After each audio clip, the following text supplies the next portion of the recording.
During a countryside trip, I saw a group of my friends playing a silly game.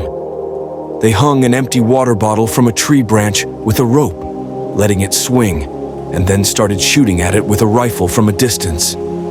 I approached them and decided to give it a try. "What kind of rifle is this? How do you shoot with it? What exactly is required?" "Hit this bottle? Let me try," I said. Without thinking, I pulled the trigger, and the bottle shattered into pieces, scattering in all directions, leaving my friends gasping in astonishment. I later learned that they had been trying for an hour, and that 3 of them were award-winning marksmen, but they had all failed. Had I known all this, I would have certainly failed. The courage of ignorance is what drives us to do anything, for if we anticipate failure from the start, we won't even try. This is why I wasn't surprised when I read about the American student who arrived late to a lecture, found an unsolved equation on the blackboard, quickly copied it down, assuming it was his homework.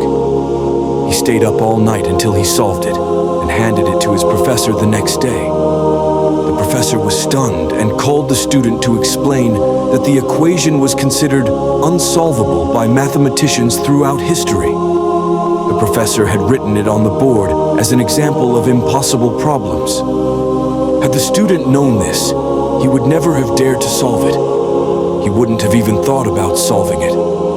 But he didn't know. We must embrace the courage of ignorance, not think about the difficulty of the task ahead or the number of those who failed before us. This is the only possible way to succeed. If we let fears haunt us before we even begin, those black, ferocious dogs will come out and tear us apart before we take a single step. I don't know what you're facing, but rid your heart of fear and crown it with courage. Face the future with no fear, no matter your circumstances. Tell the future, I am waiting for you. Come and let's take on life. This is my life, this is my arena, and this is my field. I do not fear what's coming, and there is no impossible in my life. If the law applies to everyone around me, then I am the exception.